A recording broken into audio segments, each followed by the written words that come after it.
معجزہ بھی قرآن میں ذکر کیا گیا ہے۔ اس سلسلے میں تعویلوں کی بحث بیکار کی بات معلوم ہوتی ہے۔ مالکہ نے حضرت سلیمان علیہ السلام کے پیغمبرانہ جاہ و جلال کو دیکھ کر اسلام قبول کر لیا، اور اس مکمل واقعے میں حضرت سلیمان علیہ السلام کی یہ ایک غرض تھی کہ جسے انہوں نے اپنے پہلے ہی خط میں ظاہر کر دیا تھا کہ مگر مالکہ اس وقت اس غرض کو نہ پا سکی تھی۔ قرآن میں اور صحیح حدیثوں میں نفی یا اس بات دونوں حیثیت سے اس کے بارے میں کوئی ذکر نہیں۔ قرآن مجید میں حضرت سلیمان علیہ السلام کی وفات کا جو واقعہ بیان ہوا ہے، اس کا حاصل یہ ہے کہ حضرت سلیمان علیہ السلام کے حکم سے جنوں کی بہت بڑی جماعت شاندار عمارت بنانے میں لگی ہوئی تھی۔ حضرت سلیمان علیہ السلام کو موت کا پیغام آ پہنچا، مگر جنوں کو ان کی موت کی خبر نہیں ہوئی، اور وہ اپنی ذمہ داریوں کے ادا کرنے میں لگے رہے، اور ایک مدت کے بعد دیمک نے ان کی لاٹھی کو چاٹ کر اس توازن سنتلن کو خراب کر دیا، جس کی وجہ سے حضرت سلیمان علیہ السلام کی لاٹھی سے ٹھیک لگائے کھڑے نظر آتے تھے، اور وہ گر گئے۔ تب جنوں کو معلوم ہوا کہ حضرت سلیمان علیہ السلام کا زمانہ ہوا انتقال ہو گیا تھا، مگر افسوس کی معلوم نہ کر سکے۔ حضرت سلیمان علیہ السلام کے خوف سے مبتلا رہے۔ ترجمہ: اور اب ہم نے اس سلیمان کی موت کا فیصلہ کر دیا تو ان جنوں کو اس کی موت کی خبر کسی نے نہیں دی، مگر دیمک نے، جو سلیمان کی لاٹھی چاٹ رہی تھی، اور اب سلیمان کی لاٹھی کا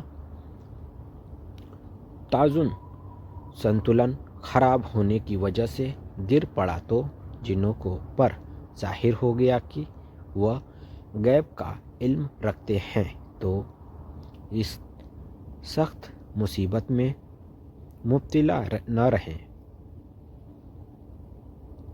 اسی لیے جنوں کو افسوس ہو رہا کہ اگر وہ غیبدہ ہوتے تو اسے بہت پہلے آزاد ہو گئے ہوتے۔ اس جگہ قرآن کا مقصد جس طرح حضرت سلیمان علیہ السلام کی وفات کے واقعے کو ظاہر کرنا ہے، اسی طرح بنی اسرائیل کو اس کی حماقت مورختہ پر تنبیہ کرنا بھی ہے کہ ان کے عقیدے کے مطابق اگر جنوں غیبدہ ہوتے تو عصر تک حضرت سلیمان علیہ السلام کے خوف سے بیت المقدس کی تعمیر یا کسی دوسرے شہر کی تعمیر کی پریشانیوں میں پھنسے نہ رہتے۔ چنانچہ حضرت سلیمان علیہ السلام کی وفات کا جس شکل میں ان کا علم ہوا، اس کے بعد خود شیطانوں جنوں کو بھی یہ ماننا پڑا کہ ہمارا روبدان کا دعویٰ قطعی طور پر غلط ثابت ہوا۔ السلام علیکم ورحمۃ اللہ وبرکاتہ۔